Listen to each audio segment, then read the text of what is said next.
music lovers, welcome to another episode of the Woodshed. This week we're going to talk about the power of thirds, okay? You heard in that intro just kind of how I use it to play melodically.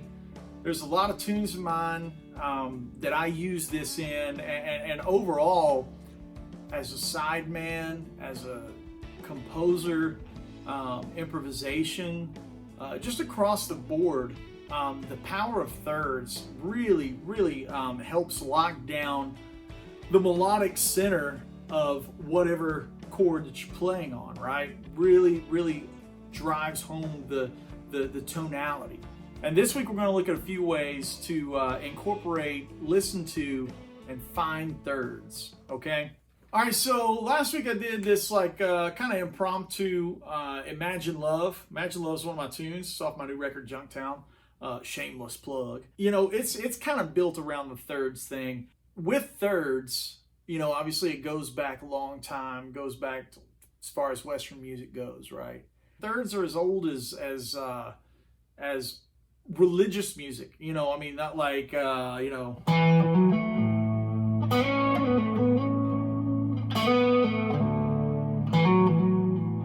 So even in Amazing Grace, you can hear those thirds in the key of A, and then over the D chord. When you're looking for them and how to find them, if this is something that's a little alien to you, don't be afraid. You know, there's nothing really crazy going on. You take your major scale, and I'm talking the plain old do, re, mi, and you take your chord, rock and roll A, and in that you can find. So each one of those, you know, is a scale degree. This is kind of like how I'm thinking about it. And instead of trying to memorize all these different scales and all these different, you know, applications of different scales, I don't think like that at all. I'm thinking on an intervallic standpoint, right? And so for me, if I just look down, if I see A, then around that A, I know I've got to have a third close by and I've got to have a fifth close by, right? So let's take our rock and roll A right here. In the middle of that, if we take this down, there's root, there's fifth, like 1, 2, 3, right? And then we're going to keep going up, right? So that's one octave. In that, we don't have a third. We have 1, 5, 1, right?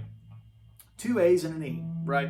And then we don't have a third until the middle of the guitar and the strings, right? You know, there's a pickup here. That's what really dictates the chord and the tonality of it, right? If we move that a half step back, it obviously becomes minor. So a major chord, a major triad is 1, 3, and 5. Here it is in the middle of the guitar, right? So if you move the third back, it becomes minor, right? So instead of thinking as my minor chord shaped like this, you know, whatever, I always look at it and I just find the third in it and then move that back a half step, right? And so that allows me to be a little more free and open on the guitar instead of just trying to memorize shapes, right? So digging on into this and you start seeing the third happen, right? And let's say you've already got it and you're like, okay, cool, I get it. How do I use it, right? For me, it's a tool to really let the listener know that the song, the tonality is major or minor. So like if we have an A chord and it's like an A sus, right?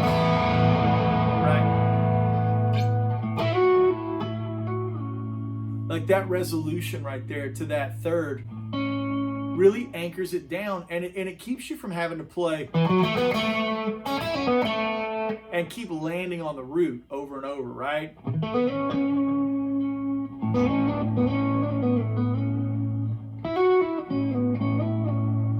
And it's a nice way to tell the listener where you're at, right? The first thing I would do in looking for thirds to be usable, right, would be to see how they lay out on the fretboard. One way is playing them on one string like I've been doing, right? And this is something you can hear in Andy Timmons is playing, especially like That's all about those thirds, right? So when you play them with one string, it's kind of easy to see them. You find your root, let's say the key of C, right? And it's 2 whole steps up. There's the third for C. There's 5, right? 3, 1, right? The next thing I would do would be looking at how they would relate to the string next to it, right? So if we're in the key of C, a third not only is going to be 2 steps up this way, it's also going to be here. And when they're a string away, you can really get some of those cool church sounds where you hear like organ players or church piano players play this thing.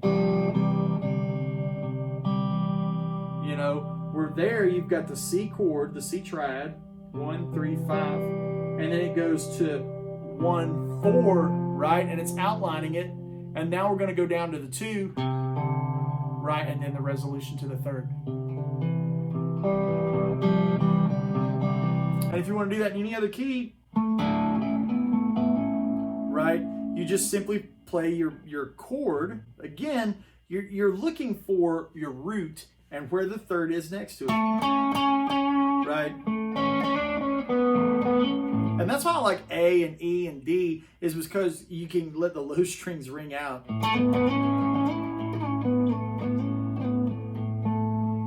And like in the song Imagine Love, it's all about that kind of thing. Right? And then we change chords. The next way that I would be looking at thirds would be maybe in outlining and being aware of the triadic aspects of it in 3 different octaves, right? So you hear keyboard players, a lot of times they'll just play like triad really close together, and they don't have to reset the position. So let me show you that on guitar, right?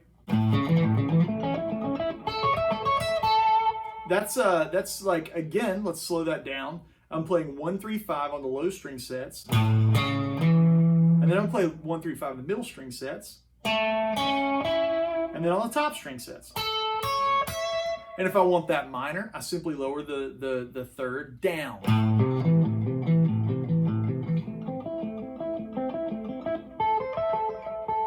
Another way is also be aware that it can be played like this.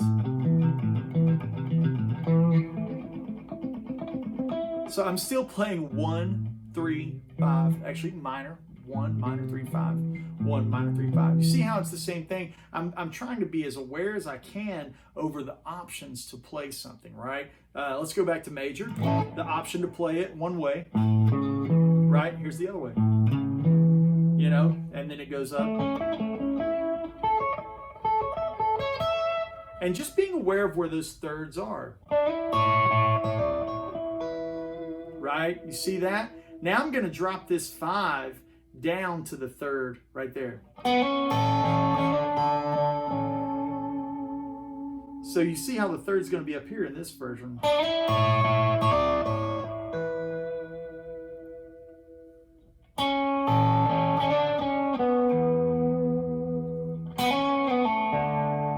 And now we're going to go up to the third of D. Right? You hear that?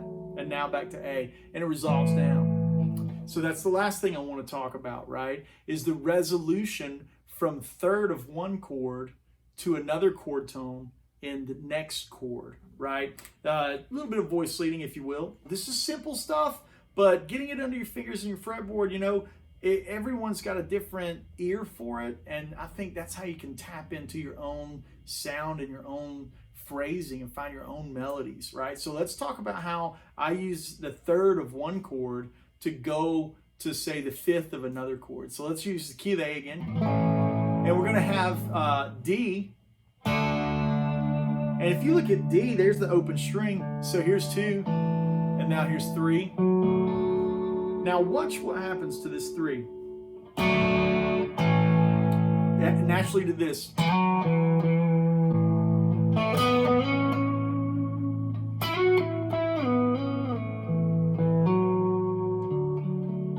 Right? You can hear that voice leading.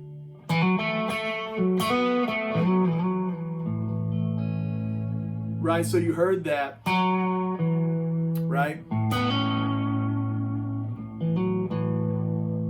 And so I use that all the time. I use it when I'm writing songs. I use it in improvisations, you know, and a lot of times I'll use this stuff when I'm just trying to be in the studio. Let's say I'm working on an overdub or a session or a record for somebody else, and they need something that just provides a little movement without it being like a lick or something big and guitar oriented, right? You know, just stuff like those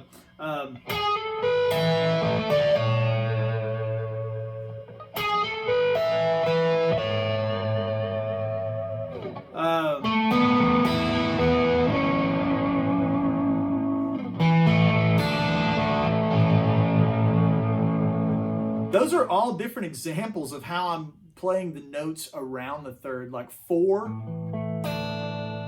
and then resolving backwards to 3, right? Or using the other direction of harmonic momentum, where you would take the note behind the third. A lot of us play this A sus chord because it sounds so lush, you know? Well, look what happens if you put that third down.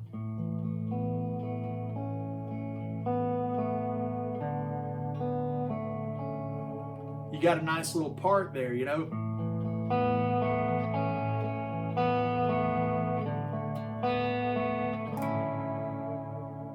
So a lot of that kind of stuff I picked up from guys like, you know, Mike Landau when he would play on sessions. I would say Dan Huff. I'm always talking about the greatness that is Dan Huff. And then, of course, you know, the mighty Andy Timmons. He uses this stuff all the time.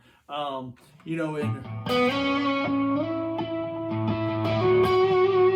like in that melody line right there, you can hear the thirds going. In one of my songs,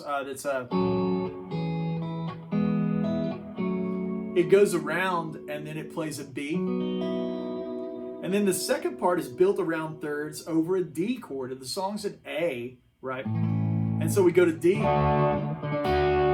There's the third that's carrying the melody.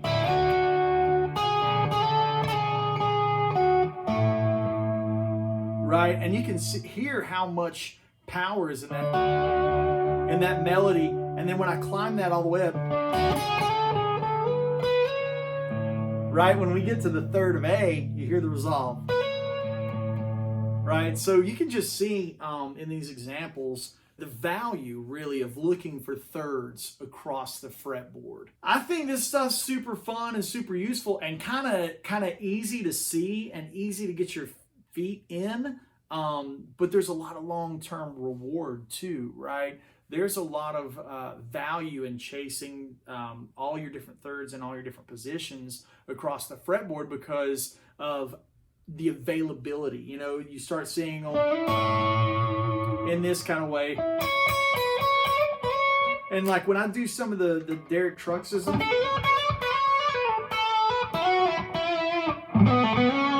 all of that stuff's based around thirds. And then when you're doing that thing, like I said, of moving the suspension,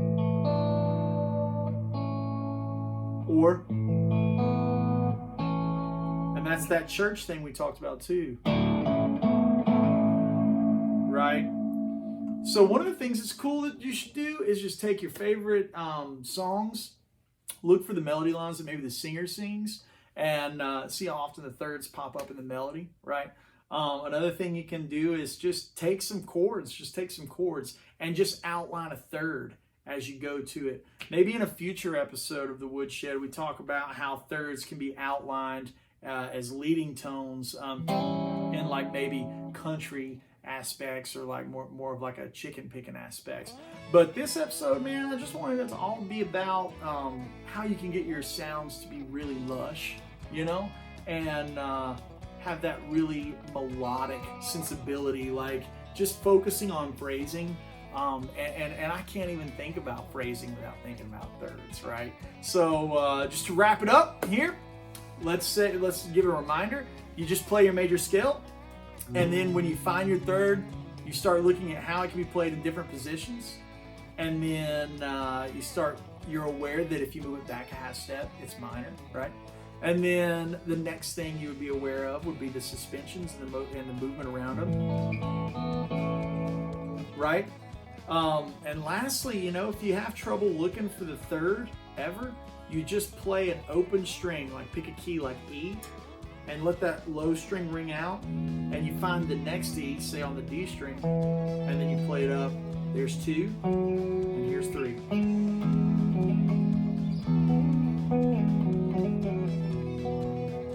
And you start seeing how those thirds can just build their own little melody lines. Hope you enjoyed it. I hope everyone's staying safe. And, you know, maybe this is something we can dive into, like I said, take a different twist on it later down the line, maybe in a metal aspect or country aspect or something like that. But this is how I use it in tunes like Shades or tunes like Imagine Love. And this is how a lot of guys like Huff and Landau and Timmons and those guys use it too. So hope you dug it. Until next time, we'll see you.